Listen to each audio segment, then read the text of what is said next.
नमस्कार साथियों, इस वीडियो में चर्चा करेंगे यूपीएससी का जो प्रीलिम्स का पेपर हुआ 4 अक्टूबर 2020 में। तो उसमें जो पॉलिटी वाला सेक्शन था, राज्य व्यवस्था वाला, उसमें कुछ करीब 17-18 क्वेश्चन पूछे गए थे।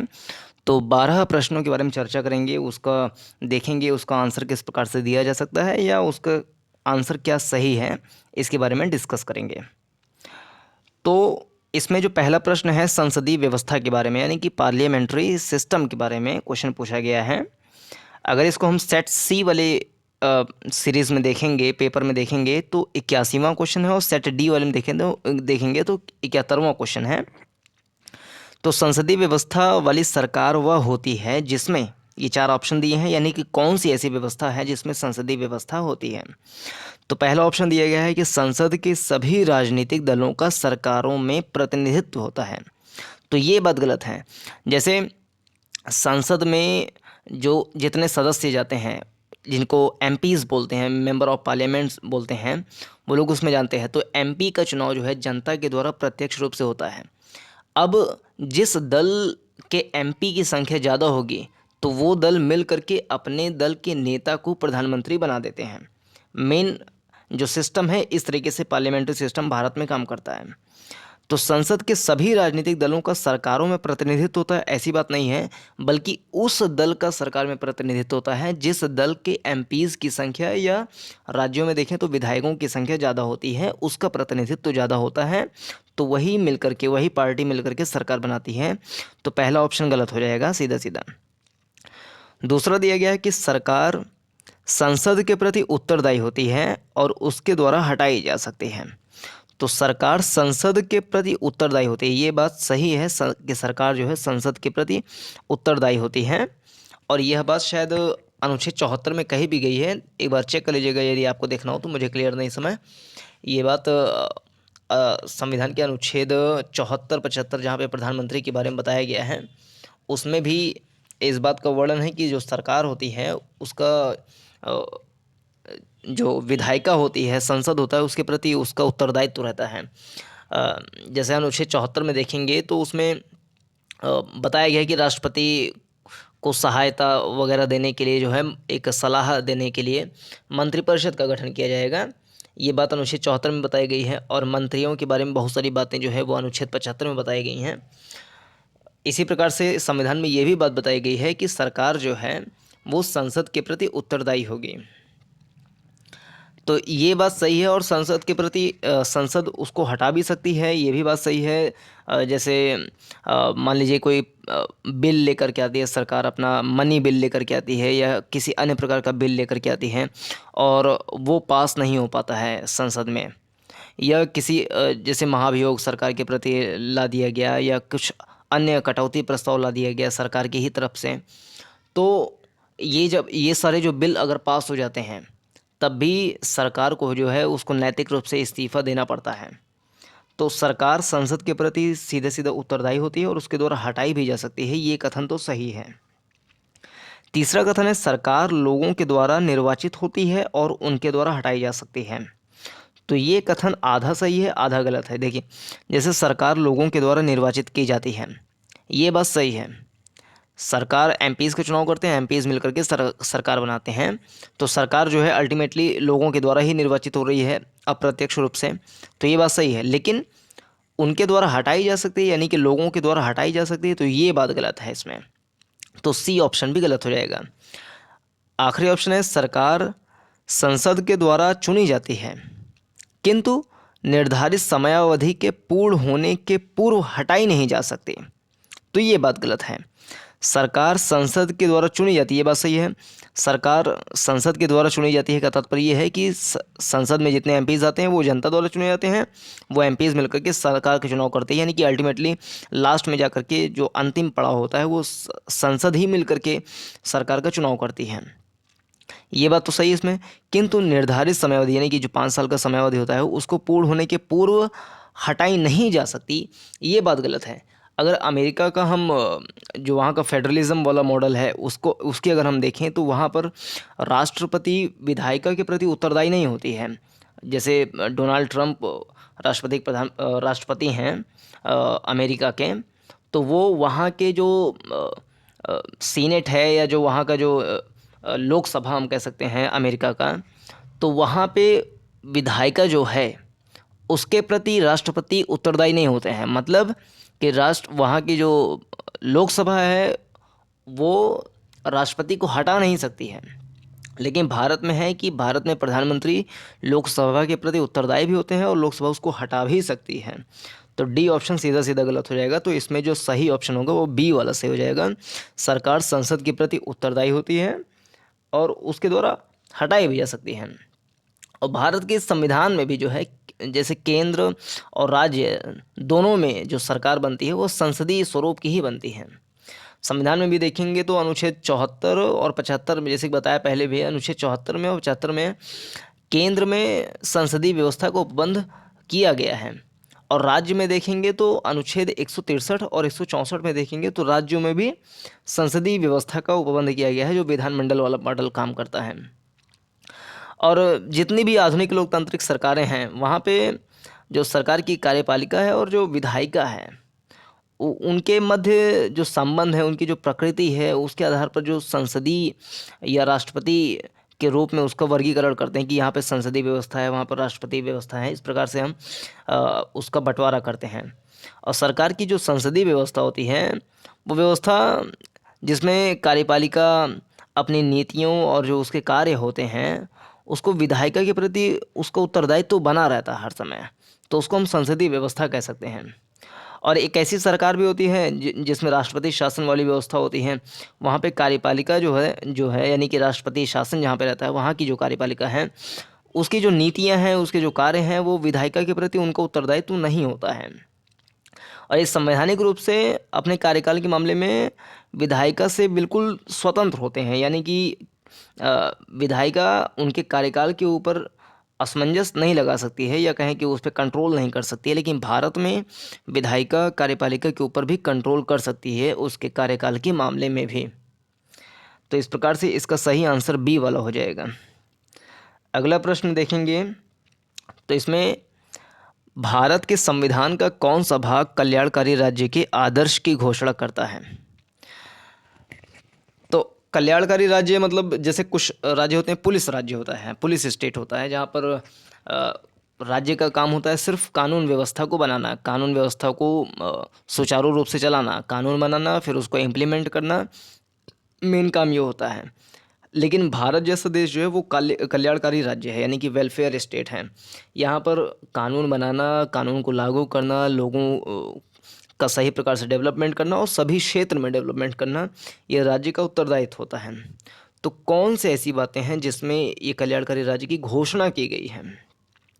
अगर हम देखेंगे जो विभिन्न चीज़ें हैं उसमें हमें कल्याणकारी राज्य का जो कॉन्सेप्ट है, सिद्धांत जो है वो हमें नज़र आता है। जैसे अगर हम मूल अधिकार की बात करें तो इसमें भी अनुच्छेद 15 हो गया या अनुच्छेद 16 हो गया, तो उसमें आरक्षण की बात कही गई है।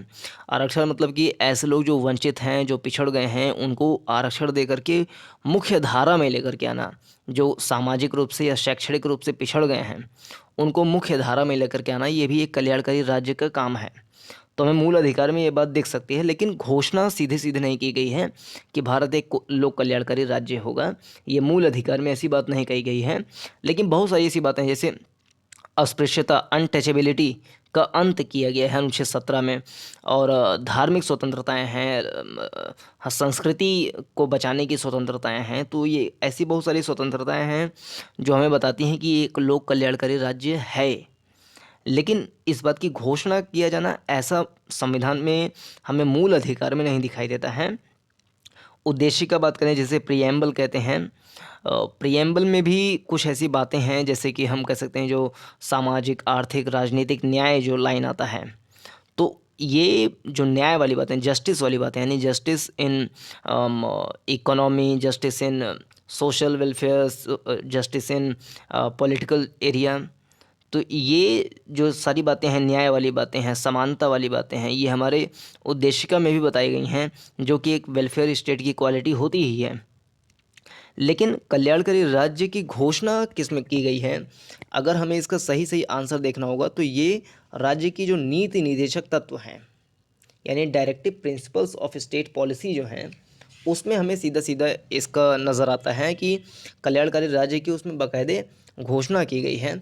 और इसको हम देखेंगे तो अनुच्छेद 38 में हमें ये बातें नज़र में आएंगी।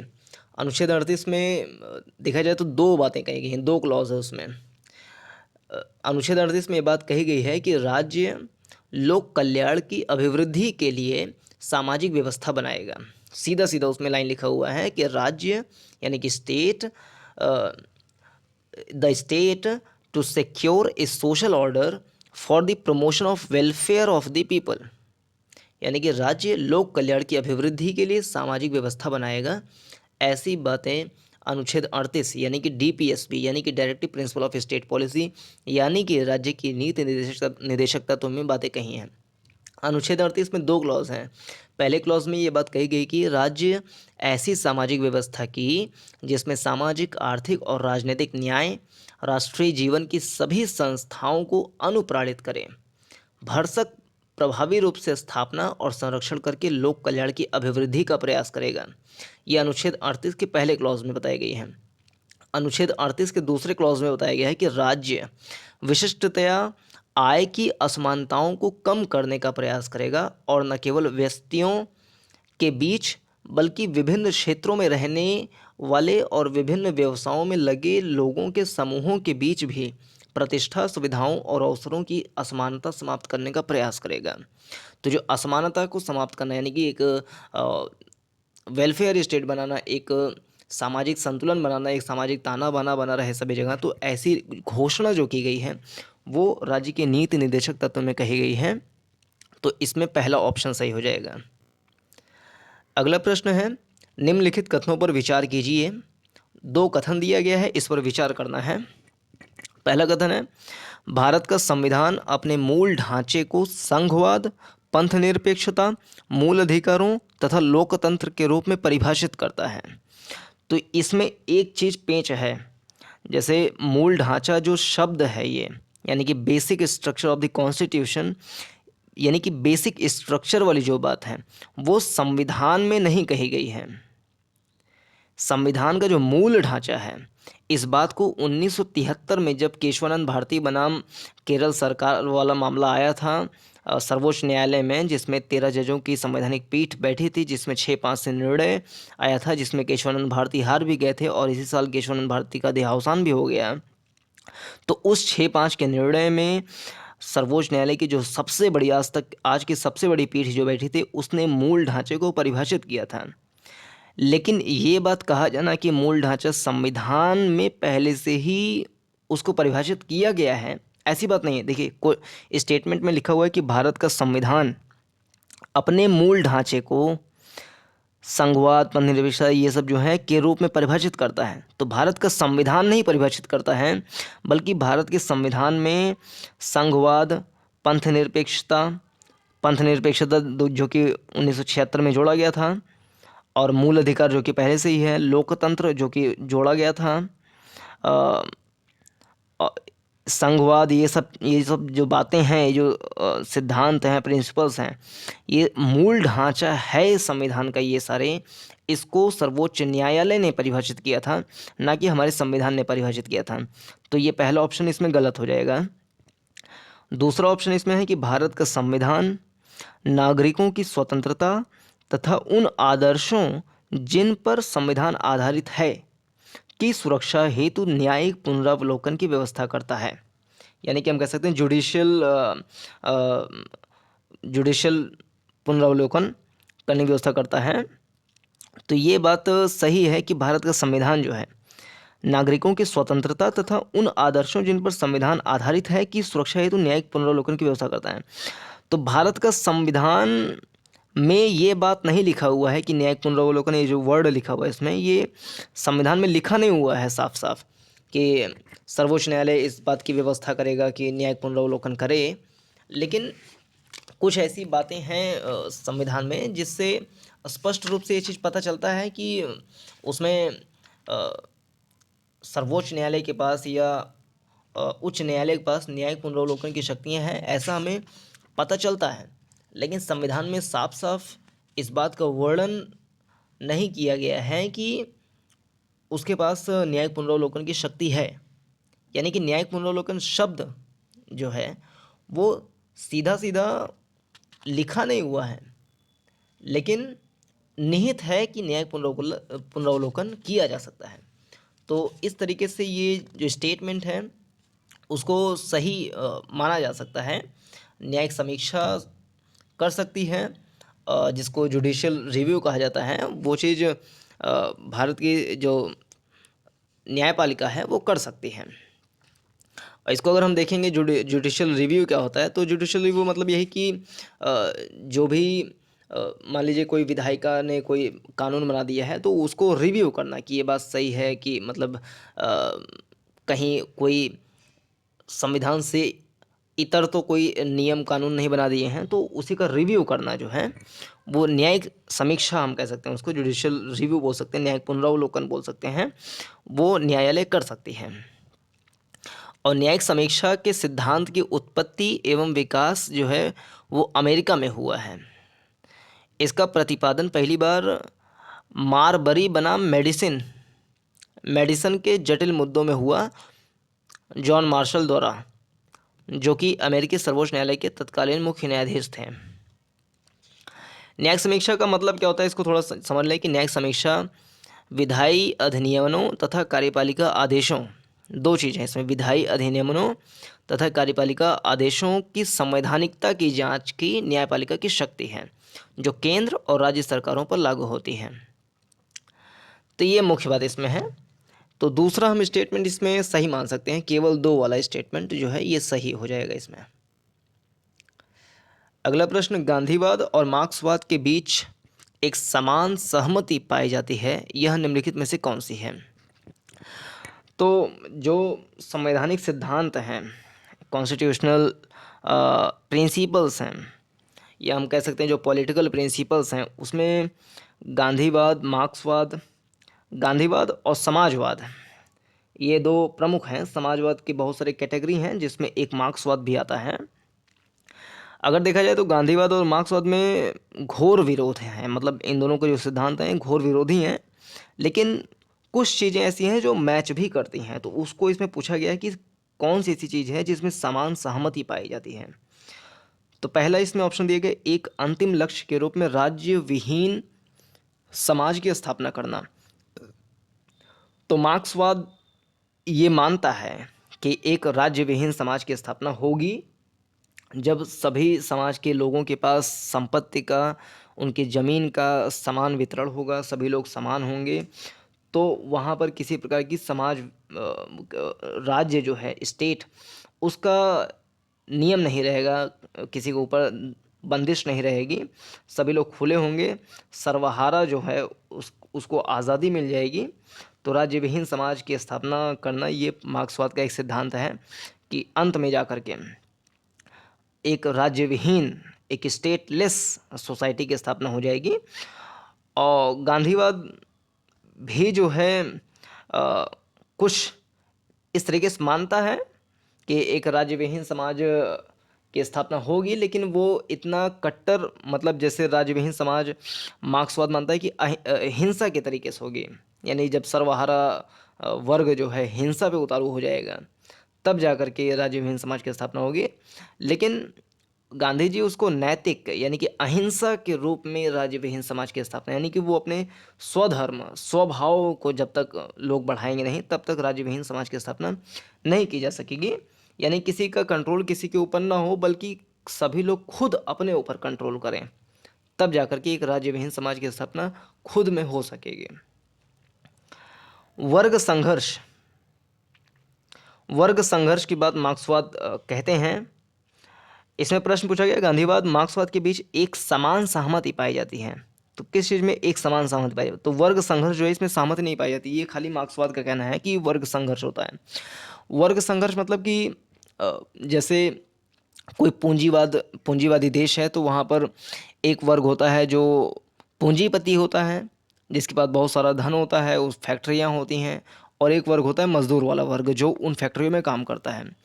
तो कार्ल मार्क्स का कहना है कि जो पूंजीपति हैं और जो मजदूर हैं उनके बीच में कभी भी मेल नहीं हो सकता है, ये दोनों ज़मीन आसमान की तरह हैं। ये दोनों हमेशा इन दोनों के जो हित हैं वो हित विरोधी हैं और ये दोनों कभी साथ में नहीं आ सकते हैं।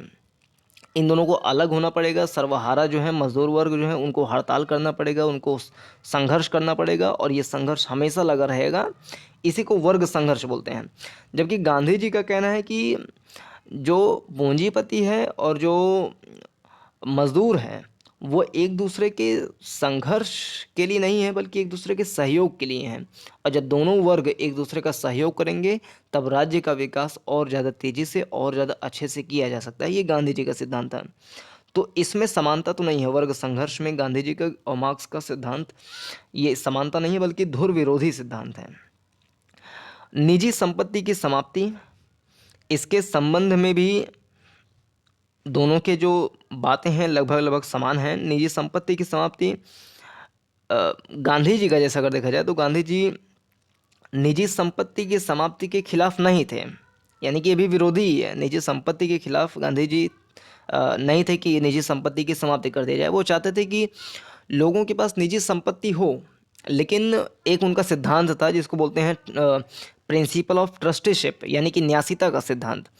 न्यासिता का सिद्धांत मतलब ये कि लोग पैसे कमाएं, लेकिन पैसे कमाने के बाद उसको समाज के विकास के लिए लगाएं, यानी खुद के विकास के लिए लगाएं, ठीक है, लेकिन एक व्यक्ति अपने आप में ट्रस्टी हो, यानी जो वो समाज से पैसे कमा रहा है वो खुद में अपने आप में ट्रस्टी हो और जितने पैसे वो कमाए उसको समाज को देने में, समाज के योगदान में, समाज के डेवलपमेंट में एक खुद में ट्रस्टीशिप बनाए और उसमें पैसे जोड़े और उस पैसे को समाज के हित में लगाए।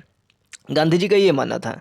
जबकि मार्क्स का ये कहना था कि निजी संपत्ति बिल्कुल भी वर्जित है, निजी संपत्ति होना ही नहीं चाहिए। तो ये दोनों में समानता नहीं है। चौथा ऑप्शन है आर्थिक नियतिवाद। तो आर्थिक नियतिवाद सिद्धांत जो है इसको भी आप गूगल से पढ़ सकते हैं, आर्थिक नियतिवाद क्या होता है। लेकिन अगर इस क्वेश्चन में देखें तो इसमें पहला ऑप्शन सही हो जाना चाहिए कि एक अंतिम लक्ष्य के रूप में राज्य विहीन समाज की स्थापना करना, ये हो जाएगा इसमें। अभी इस क्वेश्चन का सही आंसर क्या होगा अभी क्लियर नहीं है, आपको यदि पता हो तो बता सकते हैं। अगला प्रश्न, भारत के संविधान के भाग 4 में अंतर्विष्ट प्रावधानों के संदर्भ में निम्नलिखित कथनों में से कौन सा या से कथन सही है। भाग 4 पता होगा, जो कि राज्य के नीति निदेशक तत्व के बारे में है। भाग 1 है जिसमें राज्य क्या है इन सबको परिभाषित किया गया है। कैसे नामों को डिसाइड किया जाए, अलग अलग नाम कैसे हम चेंज कर सकते हैं राज्यों के, या कैसे हम दो राज्यों को जोड़ करके या एक राज्य को अलग अलग टुकड़े में कैसे हम बांट सकते हैं, ये सारी बातें उसमें बताई गई हैं अनुच्छेद 1, 2, 3, 4 में। फिर अनुच्छेद 5 से 11 यानी कि भाग 2 में नागरिकता के बारे में, भाग 3 जो कि मूल अधिकार है अनुच्छेद 12 से 25 तक उसमें, और फिर इसमें 35 तक, बल्कि 34 तक हैं। फिर 35 से 51 तक राज्य के नीति निदेशक तत्व हैं, यानी कि directive principle of state policy हैं, वो भाग 4 के अंतर्गत आता है। तो प्रश्न में पूछा है कि भारत के संविधान के भाग 4 में अंतर्विष्ट प्रावधानों के संदर्भ में निम्नलिखित कथनों में से कौन सा या कौन से कथन सही हैं। तो पहला कथन भाग 4 में दिया गया कि वे न्यायालयों द्वारा प्रवर्तनीय होंगे। तो ये बात इसमें गलत है कि न्यायालय द्वारा प्रवर्तनीय होंगे। जो राज्य के नीति निदेशक तत्व हैं वो न्यायालय द्वारा प्रवर्तनीय नहीं हो सकते हैं। जो मूल अधिकार हैं, यानी कि जो फंडामेंटल राइट्स हैं, वो संविधान के द्वारा प्रवर्तनीय हैं। संविधान उसके बारे में सुन सकता है, सुनवाई कर सकता है। लेकिन जो नीति निदेशक तत्व हैं उसमें बहुत सारे सिद्धांत दिए गए हैं, गांधीवादी सिद्धांत हैं, समाजवादी सिद्धांत हैं। तो उन सब के बारे में जो है, जैसे कि अनुच्छेद 44 को ले लें जिसमें बताया गया है कि ट्रिपल सी मॉडल जो है, इसमें कॉमन सिविल कोड जिसको बोलते हैं, तो कॉमन सिविल कोड के बारे में कोई जाकर कहे, कोर्ट में याचिका दायर करेगी कॉमन सिविल कोड सरकार को लेकर के आए, तो ये कोई नागरिक जाकर के सरकार के विरुद्ध न्यायालय में ये अपील नहीं दायर कर सकता है कि नीति निदेशक में यह बातें लिखी गई हैं तो इसको लागू किया जाए। बल्कि नीति निदेशक तत्व में जो बातें लिखी गई हैं वो राज्य का खुद ही दायित्व है कि वो उस बात को इम्प्लीमेंट करे। क्योंकि जब संविधान बन रहा था तो उस समय बहुत सारी ऐसी बातें थी, जैसे कॉमन सिविल कोड था, बहुत सारी ऐसी बातें थी जिसको उस समय लागू नहीं किया जा सकता था। तो ऐसी बातें जो उस समय लागू नहीं की जा सकती थी या उस समय संसाधन उपलब्ध नहीं थे, उन सबको राज्य के नीति निदेशक तत्व में डाल दिया गया है कि आगे की सरकारें जैसे जैसे आएंगी, जैसे जैसे माहौल होगा, जैसे जैसे माहौल चेंज होगा, उस माहौल के हिसाब से, उस एनवायरनमेंट के हिसाब से सरकारें नीति निदेशक निदेशक तत्व में जितने सिद्धांत दिए गए हैं उन सबको इम्प्लीमेंट करने का काम करेंगी। तो ये न्यायालय द्वारा प्रवर्तनीय नहीं होती हैं। ये बातें अनुच्छेद 37 में भी लिखी हुई हैं कि ये न्यायालय द्वारा प्रवर्तनीय नहीं है। अनुच्छेद 37 को भी पढ़ के देखते हैं कि अनुच्छेद 37 में क्या लिखा हुआ है।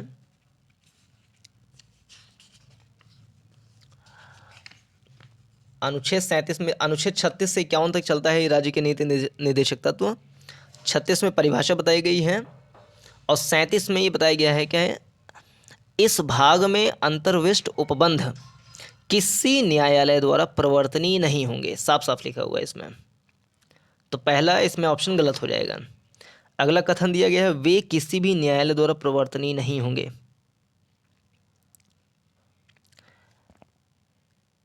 पहला ऑप्शन है वे न्यायालय द्वारा प्रवर्तनीय होंगे, तो ये बात तो गलत है। दूसरा ऑप्शन है वे किसी भी न्यायालय द्वारा प्रवर्तनीय नहीं होंगे, तो ये बात सही है। अनुच्छेद 37 में भी लिखा हुआ है कि इस भाग में अंतर्विष्ट उपबंध किसी न्यायालय द्वारा प्रवर्तनीय नहीं होंगे, और यही बात दूसरे ऑप्शन में भी लिखा हुआ है कि डीपीएसपी जो है किसी भी न्यायालय द्वारा प्रवर्तनीय नहीं होंगे, तो दूसरा ऑप्शन तो सही हो जाएगा। तीसरा ऑप्शन लिखा हुआ है इस भाग में अधिकथित सिद्धांत राज्य के द्वारा कानून बनाने को प्रभावित करेंगे, तो तीसरा ऑप्शन भी अनुच्छेद 37 में ही लिखा हुआ है। उसको पूरा पूरा एक बार पढ़ लें तो सारा स्टेटमेंट समझ में आ जाएगा। इस भाग में अंतर्विष्ट उपबंध किसी न्यायालय द्वारा प्रवर्तनीय नहीं होंगे, फिर भी इनमें अधिकथित तत्व देश के शासन में मूलभूत हैं और विधि बनाने में इन तत्वों को लागू करना राज्य का कर्तव्य होगा। यानी जो व्यक्ति अनुच्छेद 37 पढ़ा होगा, अच्छे से ध्यान से समझा होगा, तो वो इस क्वेश्चन को आराम से सॉल्व कर सकता है और 2 नंबर पा सकता है।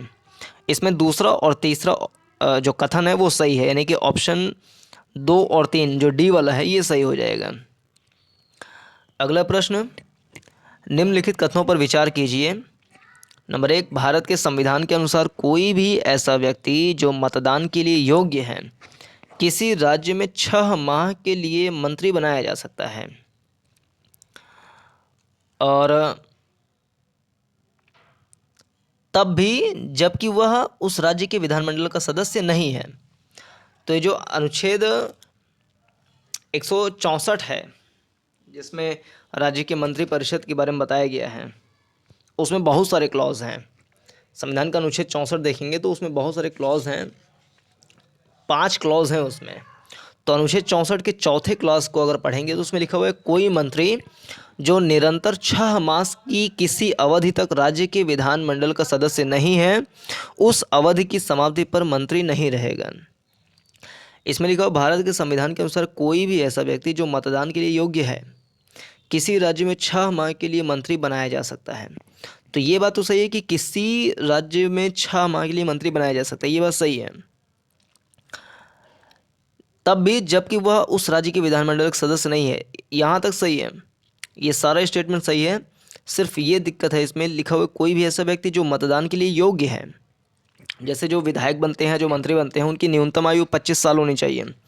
अगर कोई व्यक्ति मतदान के लिए योग्य है, इसका मतलब ये कि अगर वो मान लीजिए कि 18 साल 5 दिन का हो गया है, तब भी वो क्या मंत्री बनने की योग्य होगा।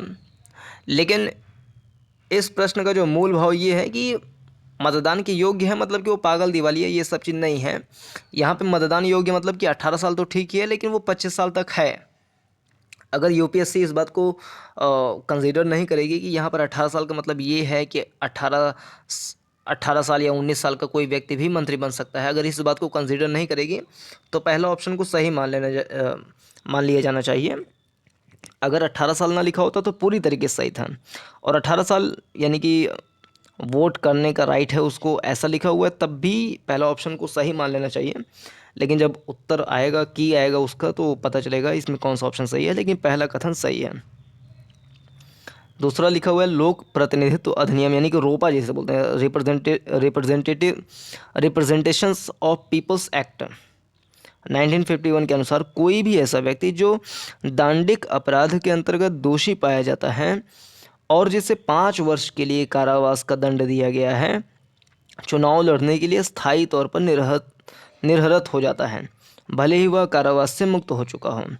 तो जो अस्थायी तौर पर इसमें लिखा हुआ है, ये बातें गलत लिख रही हैं, यानी कि अस्थायी तौर पर उसको निर्धारित नहीं किया जा सकता है, बल्कि जैसे कोई व्यक्ति 2 साल के लिए कारावास का सज़ा उसको मिला हुआ है किसी अपराध के लिए, तो उसको जो कुछ सज़ा मिलती है, तो उसको कुछ अतिरिक्त सज़ा मिल सकती है कि आप इतने समय के लिए चुनाव नहीं लड़ सकते हैं। यानी कि अस्थायी रूप से एक समय दे दिया जाता है कि आप इतने समय के लिए चुनाव नहीं लड़ सकते हैं, उसके बाद आप चुनाव लड़ सकते हैं। यानी कि अस्थायी तौर पर उसको निर्धारित नहीं किया जाता है, बल्कि अस्थायी रूप से निर्धारित किया जाता है।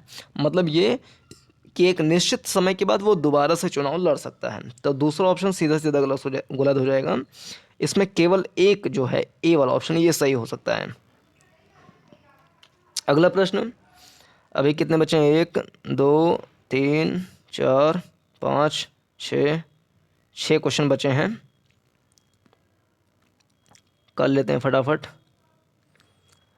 अगला प्रश्न, निम्नलिखित कथनों पर विचार कीजिए, यानी कि 3 कथन है, तीनों में से कौन से सही हैं बताना है।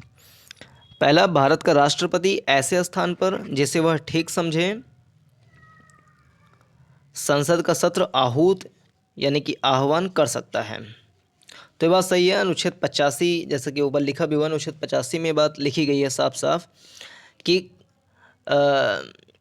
कोई व्यक्ति जो राष्ट्रपति हैं, अनुच्छेद 85 में 2 क्लॉज बताए गए हैं।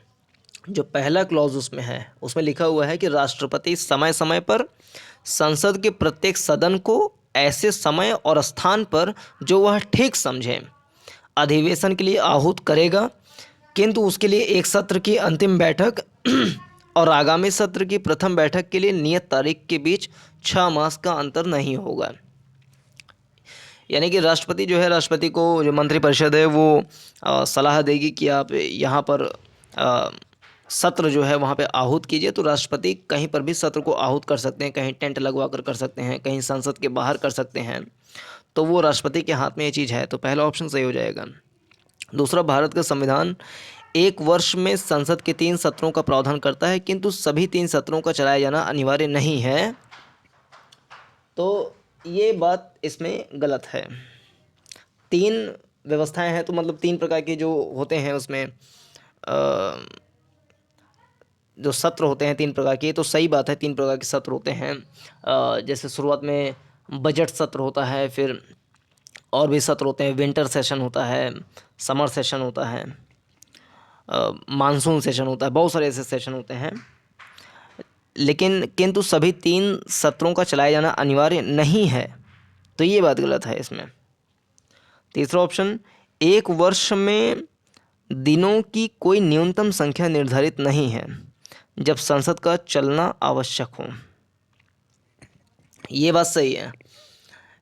कुछ कमेटियां भी रिकमेंड करी थी कि 1 साल में कम से कम 120 दिन संसद का सत्र चलना चाहिए, लेकिन अभी ये चीज़ निश्चित नहीं है कि 1 साल में कितने दिन संसद के सत्र चलने चाहिए या चलते हैं, ये चीज़ कहीं पर निश्चित नहीं है। लेकिन कुछ कमेटी ये रिकमेंड करती हैं कि 1 साल में कम से कम 120 दिन संसद का सत्र चलना चाहिए। तो पहला और तीसरा ऑप्शन सही हो जाएगा, केवल 1 और 3 जो सी वाला ऑप्शन है ये सही हो जाएगा। अगला प्रश्न, आधार मेटा डेटा को 3 महीने से अधिक संग्रहित नहीं रखा। ये 4 कथन है, इसको बताना है फटाफट। आधार मेटा डेटा को 3 महीने से अधिक संग्रहित नहीं रखा जा सकता, ये गलत है। आधार मेटा डेटा को 6 महीने से अधिक संग्रहित नहीं किया जा सकता, तो पहला ऑप्शन ये गलत हो जाएगा। जहाँ पर 3 महीना है वहाँ पर 6 महीना होना चाहिए था। दूसरा ऑप्शन, राज्य निजी निगमों यानी कॉरपोरेशन से आधार डेटा को साझा करने के लिए कोई अनुबंध नहीं कर सकता, यह ऑप्शन सही है। तीसरा, आधार बीमा उत्पादों को प्राप्त करने के लिए अनिवार्य है, ये भी गलत है।